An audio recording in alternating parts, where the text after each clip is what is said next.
Good evening. I'm Ron Burgundy? Damn it! Who typed a question mark on the teleprompter? In 2004, a polyester-suited buffoon with a mustache as thick as his ego burst onto screens and changed comedy forever. Anchorman, The Legend of Ron Burgundy, wasn't just another goofy Will Ferrell vehicle. It was a weird, quotable, endlessly rewatchable satire of broadcast journalism and the absurdity of male egos. Lines like, "I love lamp," 60% of the time it works every time, and "I'm kind of a big deal," escaped the movie and became part of everyday pop culture. Yet, for all the silly one-liners and over-the-top performances, the story of how Anchorman got made and what happened behind the cameras is just as strange, chaotic, and hilarious as the film itself. So grab your glass of scotch, keep your jazz flute handy, and remember to stay classy as we dive into 20 facts you might not know about Anchorman, plus one bonus fact that's almost too crazy to believe. I love lamp. Do you really love the lamp, or are you just saying it because you saw it? 60% of the time, it works every time. Kind of a big deal. Really? Fact 1. Adam McKay and Will Ferrell tried another movie first. Before Anchorman, McKay and Ferrell pitched a film called August Blowout, a parody of corporate dramas like Glengarry Glen Ross. Instead of cutthroat real estate salesmen, it followed a car dealership. Though the film never got greenlit, Hollywood insiders loved the script. Even respected auteur Paul Thomas Anderson, Boogie Nights, There Will Be Blood, expressed interest in working with them. Anderson didn't want August Blowout itself, but the buzz gave McKay and Ferrell the credibility they needed to launch their next idea, about an arrogant 1970s newsman. The experience also sharpened their writing partnership, proving they could balance satire with absurdity. In many ways, August Blowout was the creative warm-up that made Anchorman possible. You stay classy, San Diego. And thanks for stopping by. But mainly, stay classy. Thanks for stopping by. Stay classy, I'm Ron Burgundy. Fact 2. Ferrell got the Anchorman idea from a real interview. The seed for Ron Burgundy came when Ferrell watched a documentary-style interview with the 1970s Anchorman. Ferrell was struck not by the man's words, but by his pompous, overly serious tone, delivering mundane news as if he were announcing the moon landing. That exaggerated sense of self-importance sparked Ferrell's imagination. What if a man like that existed in real life, and had no self-awareness? Burgundy was born. Ferrell later explained that what fascinated him was how these anchors seemed to live in their own bubble of importance, convinced they were celebrities on par with movie stars or politicians. In reality, most viewers simply saw them as talking heads delivering weather reports and local traffic updates. The disconnect between perception and reality was the comedy goldmine. Ferrell also loved that the 1970s was a transitional era for TV journalism, where outdated machismo clashed with the rise of female reporters. That clash became the backbone of Ron Burgundy's world, a clueless dinosaur of a man forced to reckon with a new age he didn't understand. Fact 3. The original script was completely bonkers. The first Anchorman draft had little resemblance to the movie we know. It featured newsmen surviving a plane crash, only to be hunted by orangutans wielding ninja stars. Sharks even performed a musical number.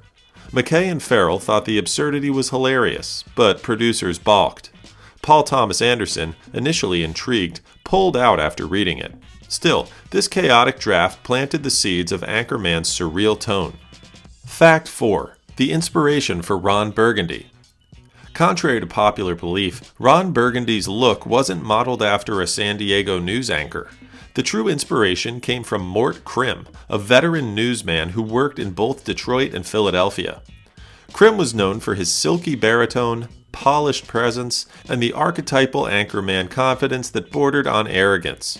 Will Ferrell has openly credited Krim as the spark behind Burgundy's persona, noting that his mixture of charm, bravado, and unshakable self-assurance perfectly embodied the 1970s male news archetype. An important part of that inspiration came from Krim's working relationship with Jessica Savage, one of the first prominent female anchors. Their dynamic, an old-school male broadcaster paired with a young, ambitious woman, echoed directly in the film's portrayal of Ron Burgundy clashing with Veronica Corningstone. That tension wasn't invented out of thin air. It reflected the real growing pains of newsrooms across America as women began claiming roles once dominated exclusively by men. To build authenticity, Adam McKay and Ferrell even interviewed news anchors from that era, including Krim, to capture the atmosphere, stories, and professional culture of the time. Ferrell explained that what stood out wasn't just how these anchors looked, but how deeply they believed in their own celebrity status, whether or not the public saw them that way. The San Diego anchor myth. Over the years, many fans assumed Ron Burgundy was based on Harold Green, a San Diego anchor from the same era. Green's mustache and classic 70s look certainly fit the Burgundy mold, but Ferrell himself clarified that while Green may have crossed his radar, the character was built from Mort Krim in the Philadelphia news scene. In other words, Burgundy's polyester suits, blow-dried hair, and bravado weren't just random parody. They were rooted in the reality of men like Krim, who shaped the golden age of broadcast news. Fact 5. Mort Krim speaks out. While Will Ferrell has credited Mort Krim as the anchor who most directly inspired Ron Burgundy, Krim himself has spoken openly about those parallels. In interviews, he admitted that in the 1970s he was dismissive of female co-anchors, later acknowledging the blind spots of that era's newsroom culture. Krim even went so far as to say his former colleague Jessica Savage helped inspire the Veronica Corningstone dynamic, since she was one of the pioneering women to break through in television news. What makes this particularly striking is that Krim didn't shy away from the comparison. He embraced it, even laughing at how a version of his younger self had been immortalized in a comedy about ego and absurdity. Fact 6. Big names auditioned for Veronica. Before Christina Applegate landed the role of Veronica Corningstone, several big-name actresses auditioned, including Amy Adams, Maggie Gyllenhaal, and Leslie Mann. Each would have brought something distinct. Adams, still years away from her Oscar-nominated career, had a natural warmth and sincerity. Gyllenhaal was already known for her sharp intelligence and ability to play layered characters. And Mann, who often appeared in her husband Judd Apatow's films, was a frontrunner simply because Apatow was producing Anchorman. At first glance, Mann's casting seemed almost inevitable. Hollywood is no stranger to behind-the-scenes partnerships shaping on-screen lineups. But in the end, Christina Applegate gave the filmmakers exactly what they needed, a grounded, professional energy that cut through the chaos. While Ferrell's Ron Burgundy spiraled into absurd egotism, Applegate delivered her lines with an icy composure and a subtle bite, allowing her to both hold her own against the male ensemble and elevate the stakes of their rivalry. McKay and Ferrell realized that for the comedy to land, Veronica couldn't just be a straight woman role reacting to Ron's antics. She had to command the screen in her own right. Applegate, best known at the time for her long run on Married with Children, was also at a career crossroads. Taking on Veronica showed she could handle witty, satirical comedy in a way that distinguished her from her sitcom past. Looking back, her casting feels almost inevitable. Applegate didn't just balance Ferrell's buffoonery, she legitimized the entire story by grounding it in a battle of equals. Without her sharp delivery and ability to spear with Burgundy's nonsense, the film might have tipped too far into slapstick. Instead, Veronica Corningstone became a character audiences respected, making Burgundy's downfall, and eventual redemption, that much funnier. Fact 7. James Spader was almost Brick. It's almost impossible today to picture anyone but Steve Carell as Brick Tamland, the lovable oddball who cheerfully blurts out non-sequiturs like, "I love lamp." Yet, in the early casting process, producers briefly considered James Spader for the role. At the time, Spader was known for his intense, cerebral performances in films like Sex, Lies, and Videotape, and later became synonymous with sharp, manipulative characters in shows like Boston Legal and The Blacklist. He excelled at icy stares, cryptic monologues, and unsettling charisma, but comedy of the Brick variety was nowhere in his wheelhouse. Had Spader taken the role, Brick would have been a completely different character, likely darker, more sarcastic, and less innocent. That change would have shifted the balance of the news team. Carell's Brick works because he embodies childlike wonder in a grown man's body. His strange statements and bizarre outbursts feel harmless and sweet, even when they make no sense. In contrast, Spader's delivery might have turned Brick into a parody of brooding intellectuals rather than a wide-eyed simpleton. Carell, who was still a relative unknown at the time, brought an improv background from The Daily Show and Second City. His ability to say the most ridiculous things with absolute sincerity gave the ensemble its wild card energy. Brick wasn't just a side character. He became one of the film's most quoted figures, helping to catapult Carell into mainstream stardom. In fact, Carell himself later admitted he improvised several of Brick's lines, including the infamous "I love lamp" scene, which became an instant meme long before memes were a thing. So while James Spader is an extraordinary actor, the casting of Steve Carell was lightning in a bottle. Without his unique blend of innocence, awkwardness, and improvisational brilliance, Anchorman might not have been nearly as quotable, or as beloved. Fact 8. Other casting what-ifs. Ed Harris was eyed for the station boss Ed Harkin, but Fred Willard landed the part instead. Alec Baldwin nearly played Frank Vitchard, the rival anchor who gets brutally mauled in the news team fight. Bob Odenkirk and Ron Livingston were also considered for Brian Fantana before Paul Rudd stepped in. These what-could-have-been choices just show how different the film might have looked. Fact 9. John C. Reilly lost out but gained a career boost. Reilly auditioned as Champ Kind and even joined early table reads. Though David Koechner ultimately got the part, Ferrell and McKay were so impressed with Reilly that they cast him in Talladega Nights. That role launched a long-running collaboration between Reilly, Ferrell, and McKay, proof that losing out on one role can lead to bigger things. Fact 10. The film wasn't shot in San Diego. Despite being set there, most of the movie was filmed in Los Angeles. Only a few aerial shots showed San Diego, and ironically, those included buildings that didn't exist in the 70s. It's one of many little anachronisms sprinkled throughout. Fact 11. The restaurant joke that's easy to miss. When Veronica dines with female colleagues, they eat at Escupimos en su alimento. Spanish speakers caught the dark joke immediately. The name translates to "we spit in your food." It's a classic example of Anchorman slipping absurd humor into background details. Fact 12. Baxter was named after another anchor. Ron Burgundy's loyal dog Baxter may seem like just another absurd detail in Anchorman, but his name is actually a clever homage to television history. The pup was named after Ted Baxter, the hilariously vain and incompetent anchorman on the Mary Tyler Moore Show. Played by Ted Knight, Baxter became one of the most iconic comedic depictions of a newsman in the 1970s, a bumbling, egotistical broadcaster who was convinced of his own importance, despite being almost comically bad at his job. Ted Baxter wasn't just a sitcom character, he was a cultural prototype. Before Will Ferrell ever slipped on Burgundy's burgundy suit, Knight's portrayal had already skewered the archetype of the pompous TV anchor. Audiences loved to hate him, and the character influenced later comedy writers who wanted to poke fun at the self-seriousness of television news. By the time Anchorman was being written, Ted Baxter's DNA was already baked into the comedic tradition. Naming Ron's dog after this character was a subtle wink from Ferrell and McKay to comedy fans in the know. On one level, it was just funny to give a dignified, beloved dog the same name as a buffoonish newsman. On another, it tied Anchorman directly to a lineage of media satire, linking Burgundy to one of the first TV anchors ever mocked on primetime television. And here's another layer. While Ted Knight's Baxter was often the butt of the joke, Ron's Baxter is the opposite. He's the voice of reason in Burgundy's chaotic life. In fact, Ron seems to treat Baxter with more respect than most humans. When Jack Black's biker character punts Baxter off a bridge, Ron has a meltdown so over the top it rivals anything in the film.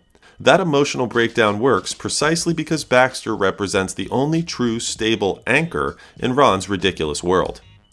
So, Baxter isn't just a cute sidekick. He's a deliberate nod to comedy history, a symbolic reversal of Ted Knight's character, and proof that Anchorman was building on decades of media parody while adding its own strange twist. Fact 13. Tim Robbins did it for the wig. Tim Robbins' cameo as the PBS anchor in the famous news team Brawl came with one odd request, a custom-made wig. Not only did he wear it proudly during filming, but he kept it afterward as a souvenir. Robbins had pulled the same move during his cameo in High Fidelity. Apparently, he has a wig collection. Fact 14. Hidden names in the credits. Look closely during the film's credits. The newswriter names include John Hamm and Adam Scott.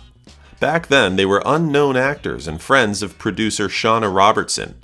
Years later, both became household names with Mad Men and Parks and Recreation. It's like an Easter egg predicting the next generation of comedy stars. Fact 15. Anchorman was a box office hit. When Anchorman, The Legend of Ron Burgundy, hit theaters in July 2004, it wasn't guaranteed to succeed. Will Ferrell was well known from Saturday Night Live, but he hadn't yet proven himself as a bankable movie star. Adam McKay, meanwhile, was making his directorial debut. With a modest $26 million budget, the film could have easily flopped if audience didn't connect with its absurd tone. Instead, Anchorman became a surprise hit. It pulled in over $28 million in its opening weekend and went on to gross more than $90 million worldwide. For an R-rated comedy, that was a strong showing, and it gave both Ferrell and McKay the credibility to continue making films on a bigger scale. The success also opened the door for a string of Ferrell-led comedies throughout the mid-2000s, including Talladega Nights, Blades of Glory, and Step Brothers. Critically, however, the reception was more complicated. On Rotten Tomatoes, the film holds a 66% fresh rating. Solid, but not spectacular. Many critics at the time dismissed it as too silly or scattershot, while others recognized its sharp satire of masculinity and outdated workplace culture.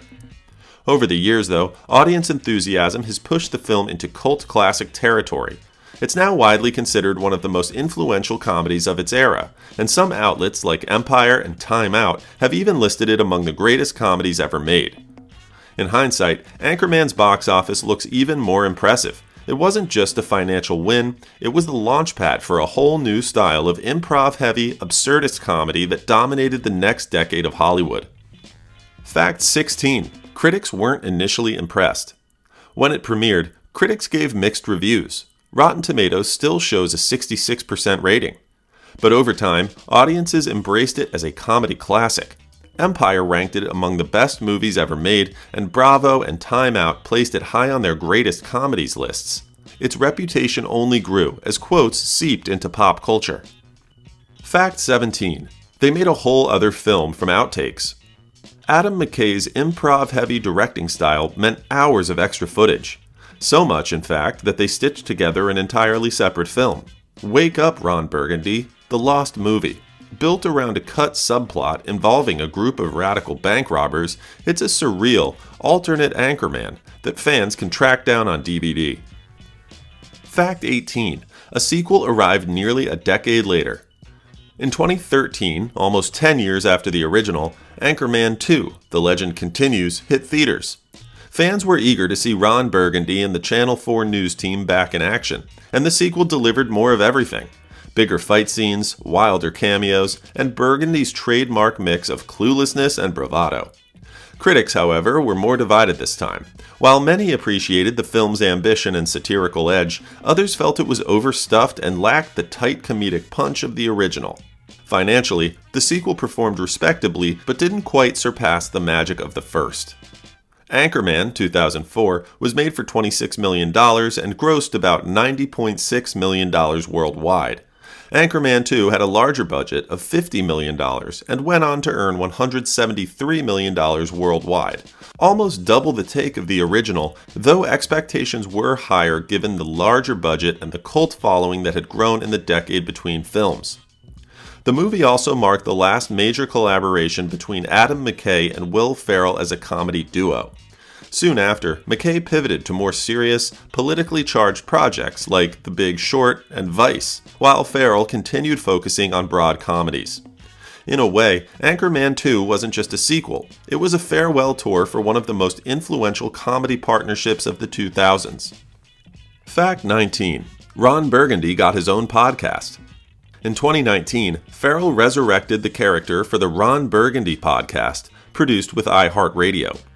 Across multiple seasons, Burgundy delivered the news in his clueless style, riffing on modern topics as though he'd been frozen since the 70s. It introduced the character to a whole new generation of fans. Fact 20. Will Ferrell nearly became a real sports anchor. Long before comedy, Ferrell majored in sports broadcasting at USC and interned at a local station. But he hated the job. Late nights, repetitive highlights, and no creative freedom. He abandoned the path, eventually landing on Saturday Night Live instead. Ironically, that decision led him back to anchoring, just in parody form. Bonus fact: Burgundy's flute solo wasn't Ferrell. One of the most memorable moments in Anchorman is when Ron Burgundy whips out a jazz flute at a nightclub and launches into an outrageous solo, leaping across tables and setting fire to the stage. While many fans assumed Will Ferrell was playing the instrument himself, given his full commitment to Burgundy's antics, the solo was actually performed by professional musician Catisse Buckingham, a jazz saxophonist and flutist. Buckingham was hired specifically to bring musical authenticity to the scene, and his improvised solo became an iconic part of the film. The way he blended technical skill with over-the-top flair perfectly matched the absurdity of Burgundy's performance. Ferrell, of course, sold the comedy with his physicality, jumping around, making exaggerated faces, and pretending to be in full command of the instrument.